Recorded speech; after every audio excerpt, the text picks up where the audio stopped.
All right, what's going on, folks? This is Matt here with GameSphere, where budget gaming does not mean low quality. So that whole intro plays into this particular box. I don't do a lot of unboxings, usually not my thing. But this piece of equipment definitely plays into that. So Atari recently announced that they were looking for other manufacturers, quote unquote, which, if anybody's in the tech field, knows that usually that means the death of a hardware platform.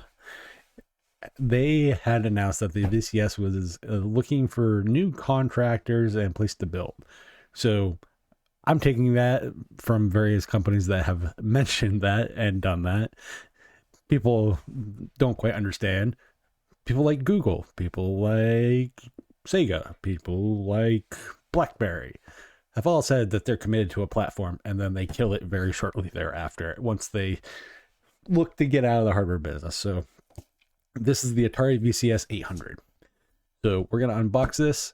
I got the base model, base unit. Does not include all the controllers and isn't the walnut front panel. But I could not justify the extra $100 that they wanted for said things. So this cost me about 160-ish after tax and stuff.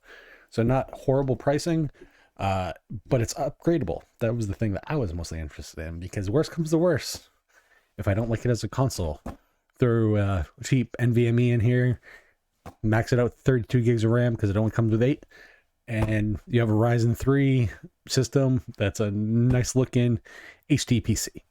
So let's get into unboxing this and see what we got when we open it.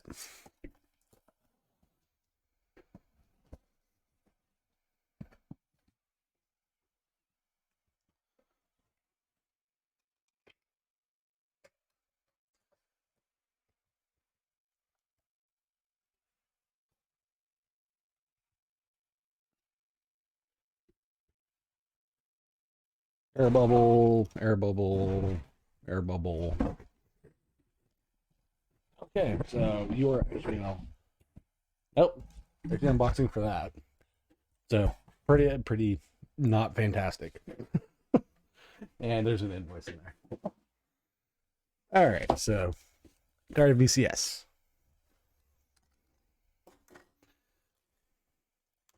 Now, again, for those that don't know, this is a Ryzen 3 SoC. I believe it's based on the 2000 series SoCs. So I have low expectations given what I know of Ryzen 3. Two core 4-thread, I believe, is what this is. So this is, are you just slide out, or are you taped to the sides? You're taped to the sides.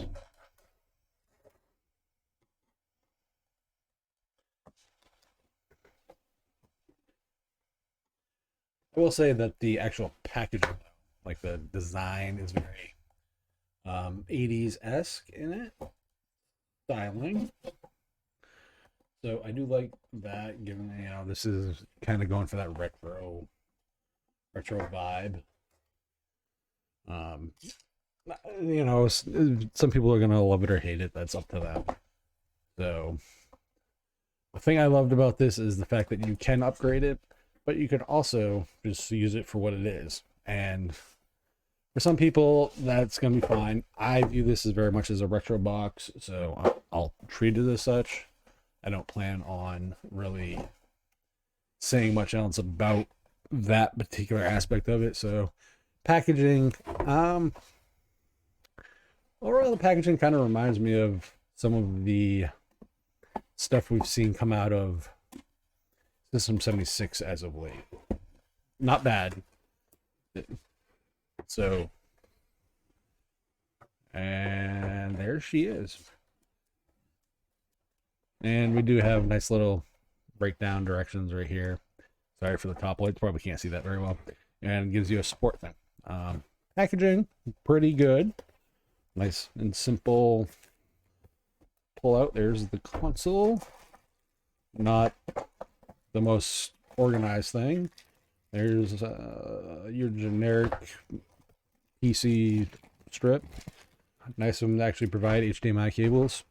You know, only took Sony how many generations to actually provide a HDMI. And there's your actual power brick. So, oh, and preservation salt for anybody who wants to eat that. Don't eat that.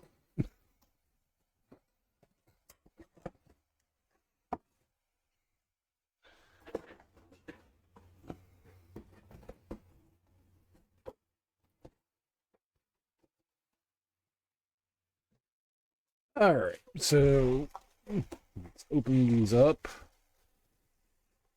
How good is the power cable? So you're a barrel connector, and you are rated for 240. So that's a 65-watt charger right there.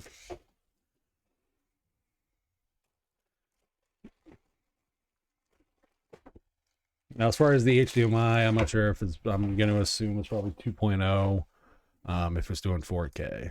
At least that's what it's advertised as on the box. So take the advertisement for whatever it is, because, you know, we live in an era of Amazon and this does 4K and I can't even do 480p as far as that stuff. So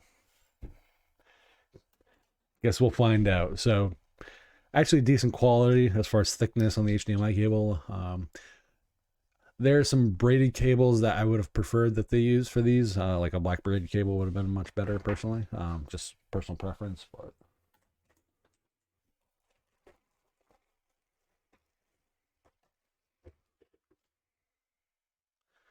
so this again mostly focuses on Atari stuff. I honestly do not expect this platform to last very long. I never did on initial announcement. I thought it was cool. I thought it looked awesome when it was its initial announcement, but Atari lost a lot of fans and flavors when they took forever to actually, you know, put the thing out. And a lot of that's on them. So if this dies, it's nobody but Atari's fault. The fact that they went from $2 million from year to year to this year, from last year in hardware perpetuals, to just over 200,000 should give you the reason to be concerned, because that means they sold at best, yeah, what, 1,000 units, 10,000 of actual physical hardware and whatnot. So there's the box.